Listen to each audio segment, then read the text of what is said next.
नमस्कार दोस्तों, आप क्राइम तक देख रहे हैं। बात करते हैं पहलगाम की। पहलगाम में बड़े अपडेट सामने आ रहे हैं। प्रधानमंत्री, रक्षा मंत्री, गृह मंत्री, तमाम लोग मीटिंग्स कर रहे हैं। सीसीएस की बैठक खत्म हो गई है।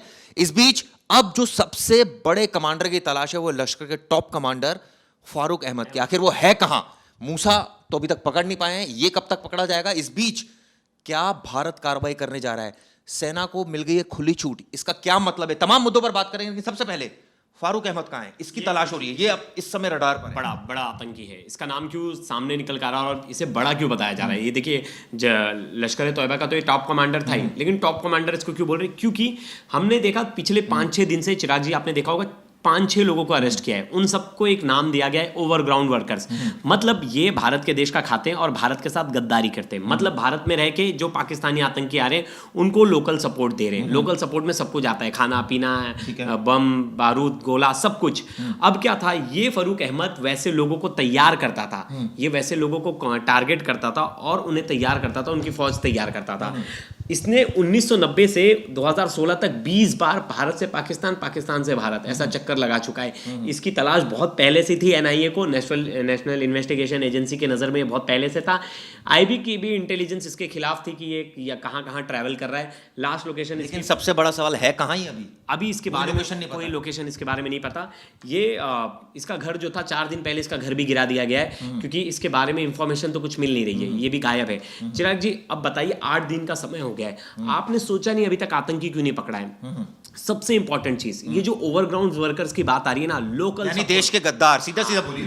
लोकल सपोर्ट, बिना लोकल सपोर्ट के कोई इतना दिन छुप नहीं सकता। ये बात हमें भी पता है। पहाड़ी इलाकों में हमारी सेना, हमारी सरकार है, आपके घर तक राशन पहुंचाती है। आपके घर तक जो आपके घर की जिम्मेदारी है वो हमारे देश के वीर सैनिक आपको बॉर्डर पे सिक्योरिटी देते, तब आप आराम से सो पाते हो। लेकिन वही अगर कुछ लोकल सपोर्ट, इन जैसे लोग, फारूक अहमद जैसे लोग जो है लोकल्स को इकट्ठा करके अगर उनसे हेल्प करवाते आतंकवादियों की, बड़े ही चिंता की विषय है। और इस बार सेना को जो छूट पूछा है ना आपने, सेना को छूट क्या मतलब है?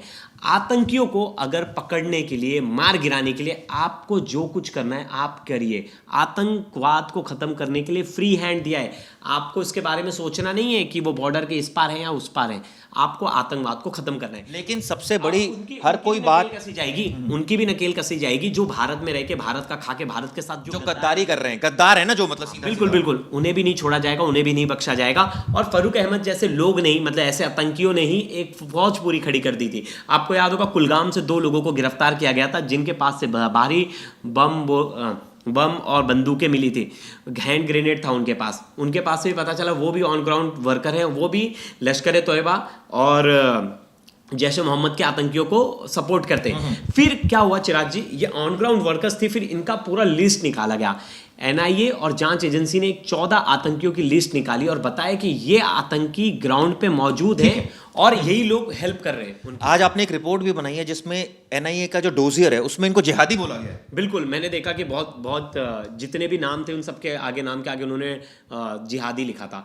और देखिए, क्या ऑर्गेनाइजेशन जिहादी है क्या है? नहीं, उनका मोटिव क्या है उसके हिसाब से कि किस मोटिव से वो आतंकवाद फैला रहे हैं। और इसमें 2 चीज थी चिराग जी, आप देखिए, लश्कर के सबसे ज्यादा कमांडर्स हैं इस वक्त एक्टिव, जैश ए मोहम्मद के भी ज्यादा है, हिजबुल मुजाहिदीन के कुछ है, लेकिन जो हिजबुल मुजाहिदीन का एक टॉप कमांडर है वो यहाँ आके बैठा है, राशिद नाम है उसका, उसको लेकर बड़ी ही सर्च ऑपरेशन भी चल रही है। अब क्या हुआ कि जैसे जैसे इन्होंने क्या किया, पाकिस्तानी, यानी राशिद, मूसा और फारूक अहमद, तीनों की तलाश है। और अगर फारूक अहमद पुलिस की गिरफ्त में आ जाता है, आर्मी की गिरफ्त में आ जाता है, इनका नेटवर्क अपने आप बर्स्ट हो जाएगा धीरे धीरे। लेकिन सबसे बड़ी बात, सीसीएस की बैठक खत्म हो गई है, प्रधानमंत्री का मूवमेंट बहुत ज्यादा बढ़ गया है, पीएमओ पहुंचे हैं वो। इससे पहले आज 2 और इंपॉर्टेंट जो कमिटीज है उनके साथ बैठक है, आर्थिक मामलों, इनका क्या मतलब निकाला जाए? देखिए जो एक इम्पोर्टेंट, बड़ा ही इम्पोर्टेंट अपडेट है, वो नेशनल सिक्योरिटी एडवाइजरी बोर्ड को वापस से स्थापित कर दिया गया है। बीच में क्या मतलब है? अभी दिया गया था। देखिए, ये ऐसी सिचुएशन तब आती है जब आपको बड़े सलाहकार की जरूरत होती है, मतलब बड़े एडवाइजर्स की, जो बड़े पोजीशन पे पहले आर्मी वगैरह पे रह चुके हैं। देखो, आर्मी अगर किसी वॉर सिचुएशन में, एक आप एग्जांपल है, वॉर सिचुएशन में उस टाइम पे उन्हें कोई एडवाइजरी बॉडी होनी चाहिए जो बैठ के बाकी सब सिचुएशन को देख के टैकल करने, कैसे टैकल करना है, क्या करना है। अब देखिए, जो इसके हेड बनाए गए ना, वो बड़ा ही इंपॉर्टेंट रोल है। वो रॉ के एक्स चीफ आलोक जोशी को अपॉइंट किया गया है। बहुत ही बड़ा नाम है, बहुत ही काबिल अफसर में से एक है, और कहा जाता है इन्हीं के नेतृत्व में भारत ने बहुत सारे सर्जिकल स्ट्राइक्स जैसे अटेम्प्ट को अंजाम दिया है। उन्होंने बाहर जा जाके मतलब जो दूसरे देश में छुपे आतंकियों को घुस के मारा था, वो इन्हीं के टाइम पे। और कहा जाता है कि इनकी कमांड और इनका जो इंटेलिजेंस और इनका जो नेटवर्क है वो बहुत ही बड़ा है। यानी कि ये सीधा सीधा रिपोर्ट करेंगे अजीत डोभाल को। बिल्कुल, अजीत डोभाल को रिपोर्ट करेंगे और ये एडवाइस करेंगे एडवाइजिंग कमेटी में। तो ये क्या करेंगे, ये इनके जो लोग हैं, यही नहीं, इसमें 2 आईपीएस रिटायर्ड हैं, साथ में आईएफएस ऑफिसर भी रिटायर्ड हैं इनकी कमेटी में। हाँ, मैं उनका भी नाम बताना चाहूंगा। एक और एयर मार्शल भी है उसमें, मैं आपको सबके नाम बता रहा हूँ। एक देखिए एडमायरल मॉन्टी खन्ना है, एडमायरल और रिटायर्ड ऑफिसर हैं, उनका भी नाम बता रहा हूँ। मतलब बी वेंकटेश वर्मा भी हैं, आईएफएस ऑफिसर है, फॉरेन सर्विसेज में बहुत ज़्यादा रहे, राजीव रंजन वर्मा है। मतलब इनको क्यों रखा गया, ये फॉरेन देखिए फॉरेन रिलेशंस भी इंपॉर्टेंट है। आज सीसीईएस की बैठक भी थी, जो इकोनॉमिक विंग है, इकोनॉमिक अफेयर्स को जो लीड करता है, उनके साथ भी बैठक थी। वो देखेंगे कि हमारा क्या नुकसान क्या फ़ायदा, अगर कोई ऐसी स्थिति क्रिएट होती है, वॉर लाइक सिचुएशन कुछ भी होता है, तो उसमें क्या फ़ायदा क्या नुकसान, किन चीज़ों पे हमें ध्यान देना है। इन सब बातों का मतलब प्रवेश ये निकाला जाए कि अब लड़ाई हो सकती है। देखिए, अगर हम आतंकवादियों को घुस के मारेंगे और उन्हें रोकने की कोशिश अगर पाकिस्तान करेगा, तो वो पाकिस्तान की गलती है। हमें तो आतंकवाद खत्म करना है। अगर पीओके में है, कहीं भी वो आतंकवादी बैठे, और अगर वो वहां बैठ के सोच रहे हैं हमारे देश में आतंकवाद फैलाएंगे, तो हम तो घुस के आतंकवादियों को घुस के मारेंगे। क्या ये एयर स्ट्राइक होगी या कुछ और कुछ भी हो सकता है चिराग जी, कुछ भी हो सकता है। अब आर्मी इसको डिसाइड करेगी, हम खुद से स्पेकुलेशन नहीं लगा सकते, लेकिन आर्मी इस पे कुछ ना कुछ स्ट्रिक्ट एक्शन लेगी। लेकिन उस बीच अगर आतंकवादियों को बचाने के लिए पाकिस्तान सामने आता है, पाकिस्तान की सेना अगर उन्हें बचाने की कोशिश करती है, तो वॉर भी हो सकता है, उसमें कोई नो डाउट, बिल्कुल नहीं। कई तो मंत्री साफ साफ बोल चुके हैं भारत 1-2 दिन में अटैक करेगा। हाँ, मुझे याद है वहाँ के जो रक्षा मंत्री हैं ख्वाजा आसिफ, उन्होंने रॉयटर्स को इंटरव्यू दिया था, उसमें कहा था कि भारत हमें पता है जल्दी हम पे कार्रवाई करेगा, हमारे साथ उनका युद्ध हो सकता है, वो हम पे सैन्य कार्रवाई करने वाले हैं। कल प्रधानमंत्री सेना के तीनों प्रमुखों से मिले, सीडीएस से मिले, रक्षा मंत्री से मिले, इसके क्या मायने निकाले जा रहे हैं? देखिए, रेगुलर अपडेट्स लिया जा रहा है कि क्या हो रहा है, अभी तक सेना की कार्रवाई कहाँ तक पहुंची, अभी तक एनएसए ने जो एनआईए जो उनके अंडर आती है, जो टीम आती है, उन्होंने क्या किया, उनकी इंक्वायरी में अभी तक क्या निकल कर आया, क्योंकि इन्वेस्टिगेशन भी इंपॉर्टेंट है ना। इन्वेस्टिगेशन क्या हुआ, 8 दिन की इन्वेस्टिगेशन में क्या हुआ, तो मैं बताना चाहूंगी हमारे सेना ने और हमारी एजेंसीज ने 8 दिन के इन्वेस्टिगेशन में क्या कुछ किया। पहला कि उन आतंकवादियों को आइडेंटिफाई किया, फिर हमें यह पता चला कि मूसा, जो कि इतने दिन से पकड़ में नहीं आ रहा है, उसका रीजन एक है कि वो एसएसजी का कमांडो है। पाकिस्तान की जो पाकिस्तान मिलिट्री की जो स्पेशल फोर्स है एसएसजी, स्पेशल सर्विस ग्रुप, उसका वो कमांडो है, और वो पैरामिलिट्री से भी ज़्यादा वेल ट्रेंड है। हमारे यहाँ जैसे इंडिया में चिराग जी पैरा कमांडो है, वैसे वहाँ एसएसजी है, तो वो हाईली ट्रेंड है, उसे पता है जंगल में कैसे सर्वाइवल स्किल्स उसकी बहुत ज़्यादा है, और वो कहीं रुक नहीं रहा। सबसे अड़चन की बात यह है कि वो रुक नहीं रहा कहीं भी, वो रेगुलर ट्रैवल कर रहा है। हमने ये भी स्टोरी बनाई थी और की थी कि लॉन्चिंग पैड्स से आतंकी फरार हो गए हैं। ये भी पता चला है कि इंटरनेशनल बॉर्डर पे जो चौकी है उनको खाली करा दिया गया है, पाकिस्तानी झंडे हटा दिए गए हैं। बिल्कुल बिल्कुल, एक रिपोर्ट्स देख रहा था, बहुत सारे 2-3 मीडिया रिपोर्ट्स में ये जाहिर हुआ था, और वो वीडियो में दिख भी रहा है कि जो पाक ऑक्युपाइज कश्मीर वाला जो एरिया, वहाँ की जो एलओसी पे जो तैनात उनके जो आर्मी है वो दिखाई नहीं दे रही, और उनके जो चेक पोस्ट है उस पर से पाकिस्तानी झंडे हटा दिए गए। और देखिए, फायर का वॉल्यूशन हो रहा है, रोज हो रहा है, और ये तो बहुत पहले से करता आ रहा है पाकिस्तान, ऐसी कोई नई चीज़ नहीं है। सीज फायर का वायलेशन वो बहुत पहले से करता आ रहा है। लेकिन चिराग जी, एक चीज़ नोटिस करने, वहाँ के जो डिफेंस चीफ हैं वो तो गायब हैं। हाँ, और वहाँ ये बहुत इंपॉर्टेंट, वहाँ 2 टुकड़ी हो गई है, मतलब 2 भाग हो गया है, डिफेंस में ही 2 भाग। वहाँ सेना में बगावत के सुर अभी से ही दिखने मिल रहे हैं। 200 से ज़्यादा लोग ने एक ही दिन में वीआरएस डाल दिया है। तो अपने आप में इंपॉर्टेंट है कि वहाँ की सेना भी उन्हें पता है 3 बार हार चुके हैं, किस मुंह से लड़ना चाहते हैं, हिम्मत ही नहीं है। वो तो बचने के लिए भाग रहे हैं यहाँ वहाँ, वॉशिंगटन। अपने परिवार को उन्होंने यूके शिफ्ट कर दिया। मुनीर जो कि सैन्य वहाँ के चीफ है, आर्मी चीफ है, वो बता रहे हैं कि भेज दिया यूके उन्होंने, और खुद बंकर में कह रहे हैं छिप गए हैं, तमाम देश भी छोड़ सकते हैं, इस तरह की। हाँ, बिल्कुल। और उन्हीं की वजह से देखिए पूरा करता धरता जो है वो मुनीर ही है। मैं एक जो रिपोर्ट पढ़ रहा था चिराग जी, देखिए ये जो जितने भी दहशतगर्द वाले जितने भी आतंकी ग्रुप है ना, इन सबका सरगना देखा जाए तो उनका आर्मी डिफेंस जो जड़ है ना, वो इनके जो आर्मी चीफ है वही है।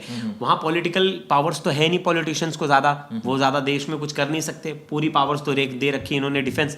हमारे यहाँ देश कॉन्स्टिट्यूशन से चलता है, वहाँ देश आर्मी से चलता है। और ये भी बताते हैं इमाम का बेटा है, आईएसआई का चीफ भी रहा है, और अब पाकिस्तान आर्मी की वर्दी में कट्टर मौलाना कहा जाता है। बिल्कुल बिल्कुल बिल्कुल, पूरा करता धरता वही है। उसी की वजह से देखना इंटरनल कॉन्फ्लिक्ट इतना ज्यादा होगा, क्योंकि देश के उस पाकिस्तान के लोग उसे पसंद नहीं कर रहे। बलूचिस्तान में भी उसने नरसंहार करवाया था, बहुत सारे जो निर्दोष बलूची थी उनको मरवाया था, और किसके हेल्प से? ISI की हेल्प से।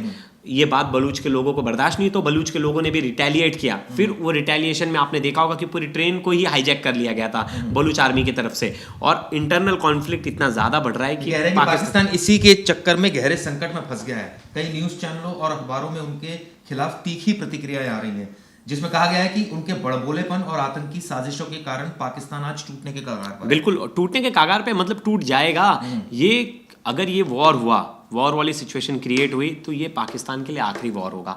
इसके बाद पाकिस्तान कभी अपने पैरों पे खड़ा नहीं हो पाएगा। चिराग जी, आप मुझसे लिख के ले लीजिएगा, क्योंकि पाकिस्तान की ना आर्थिक स्थिति अच्छी है, ना मानसिक स्थिति। आप बोलेंगे मानसिक स्थिति क्यों? क्योंकि वहाँ जो आइडियोलॉजिकल लोग जो बैठे हैं अपर पोजीशन पे, वो सबकी मेंटालिटी ऐसी है कि दहशतगर्द के नाम पे फंड इकट्ठा करो, अपना घर अच्छे से चलाओ, और बाद में बाहर देश शिफ्ट हो जाओ। कहीं बाहर जाके आप शिफ्ट हो जाओ, UK, USA, कहीं किसी की भी शरण में जाके बैठ जाओ। चाइना नहीं तो चाइना तो उनके लिए सेफ हाउस है ही। ये बता रहे हैं कि जब इमरान खान प्रधानमंत्री थे तो उनको हटा दिया गया था, मुनीर को, 2018 में, लेकिन बाद में फिर नियुक्त कर दिया गया, क्योंकि इनका दबाव इतना था। इमरान खान को सत्ता से बाहर कर दिया गया। इमरान खान के टाइम पे लेकिन इतना ज्यादा आतंकवाद को खुली छूट भी नहीं थी। जब से दूसरी सत्ता पे काबिज हुए लोग, उन्होंने बहुत ज्यादा एक्टिव कर दिया, और उसी को लेकर इमरान खान भी बहुत बार आवाज उठाते थे, लेकिन उन्हें जेल में डाल दिया गया। लेकिन सब कश्मीरी कह लें और भारत के लोग कह लें, वो सब पाकिस्तान को पसंद नहीं करते। उसका रीज़न ये है कि वहाँ के कितना भी बड़ा लीडर आ जाए, उनकी आइडियोलॉजी एक है। उन्हें पता है कि हम सत्ता में एक ही तरीके से चमकेंगे। उसका रीज़न है हमें दिखाना है हम भारत से, हमारी नफरत है, हम भारत से प्यार नहीं करते, हमारा भारत के साथ कट्टर दुश्मनी है। कोई भी वहाँ का कोई भी लीडर अगर भारत से अच्छे संबंध की बात कर देगा तो उसको वोट नहीं मिलेंगे, उसको पता है उसको पॉलिटिकल एस्टेब्लिशमेंट नहीं मिलेगी, हाँ, कट्टरवादियों के नज़र में नहीं रहेगा। इस बीच एक घर भी लोकेट हुआ है, कहा जा रहा है कि वो हाफिज सईद का घर है, लाहौर में है, और जो वहाँ जो हेडक्वार्टर है पाकिस्तान के पंजाब प्रांत में, लेकिन वो तो हाफिज सईद को तो वहाँ की सरकार बोलती है कि जेल में, अब पता नहीं जेल में है भी नहीं, बना रखा है। हाँ, जेल ही बना रखा है। लेकिन क्या है चिराग जी, उसे जेल में रखा गया है ना, तो उसका रीज़न है, पता है वहाँ की सरकार को कि हाफिज सईद को कभी भी सेना मार देगी, भारत के इंटेलिजेंस वाले कभी भी मार देंगे, तो उसको सेफ हाउस में रखना है, तो इससे अच्छा उसे जेल में रखो, वहाँ वो सेफ ज़्यादा है, और इसी वजह से उसे रखा गया है। एक उसको कोई सज़ा वगैरह थोड़ी ना, राजा वाली ज़िंदगी जी रहा है वो पाकिस्तान में रह के, और वो भारत में इस तरह से दहशत। कब तक माना जाए कि खुली छूट जो है, अब उसको ये जो गतिविधियां हो रही है, ये क्या संकेत है, या ये कहा जाए कि ये मीडिया चैनल का, ये कहा जाए कई सारे मीडिया चैनल्स का बड़बोला पाने के वॉर हो रही है, पता लगा कुछ भी ना हो। वॉर नहीं, झूठी खबर नहीं दिखानी चाहिए कि वॉर अभी नहीं हो रही है ना, वॉर लाइक सिचुएशन है अभी। लेकिन अभी सबसे इंपॉर्टेंट चीज़ है कि बदला भी। चिराग जी, सबसे इंपॉर्टेंट चीज़ क्या है? घर का भेदी लंका ढाए। तो घर में हमारे कोई अगर बैठ के हमारे खिलाफ साजिश रच रहा है, वैसे लोगों को पहले तो ढूंढ के निकालना है। जितने पाकिस्तानी थे उन सबको भेज दिया वापस उनके देश। अब क्या है, अब जो बचे हुए हैं उनमें से जो लोग पाकिस्तानियों के लिए काम कर रहे हैं, पाकिस्तानी एजेंसीज के लिए काम कर रहे हैं, जो गद्दार है, जो लोग ऐसा काम कर रहे हैं, उनको अब ढूंढ ढूंढ कर निकाला जा रहा है। उनकी लिस्ट कल बता दी, मेरी एक जो पिछली वीडियो देखिएगा उसमें मैंने 14 लोगों के नाम बताए। फिर अब जो बचे आतंकी हैं उन्हें ढूंढ कर निकालना है, ये बड़ा टास्क है। एक बार हमारी इंटरनल सिक्योरिटी टाइट हो गई ना, फिर जाके आने वाला जो टाइम होगा आपको खुद देखने मिलेगा। सेना कभी बता के वार नहीं करेगी कि किस आतंकी को कब मारने जा रही है, लेकिन उनको मार भी देगी और आके बता भी देगी कि ये देखो हमने काम कर दिया। तो हमें वेट ऑन वॉच वाली सिचुएशन में रहना है, और क्योंकि हर जंग का मतलब ये नहीं होता है कि आप सीधा घुस के गोली मार दो।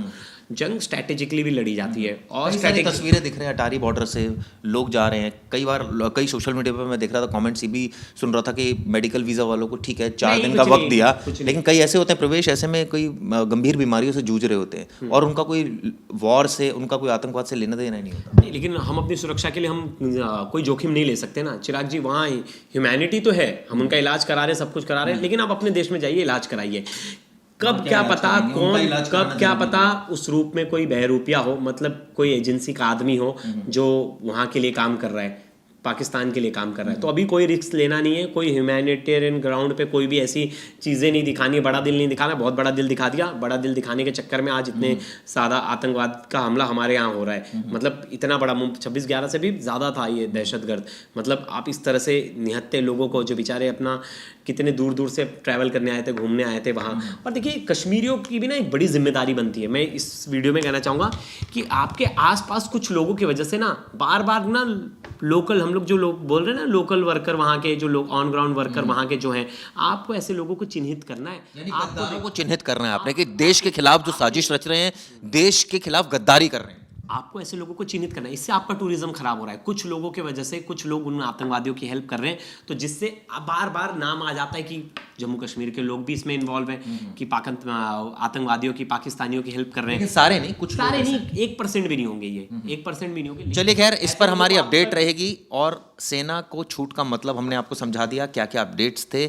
एक बोर्ड का गठन कर दिया है, इसके अलावा सीसीएस की बैठक खत्म हुई है, लगातार मीटिंग्स का दौर चल रहा है। वहीं दूसरी तरफ आतंकियों की पहचान हो गई है, उनकी धरपकड़ के लिए तमाम कवायद चल रही है। ये वीडियो आपको किस लिए की ज़रूरत है? शुक्रिया, धन्यवाद।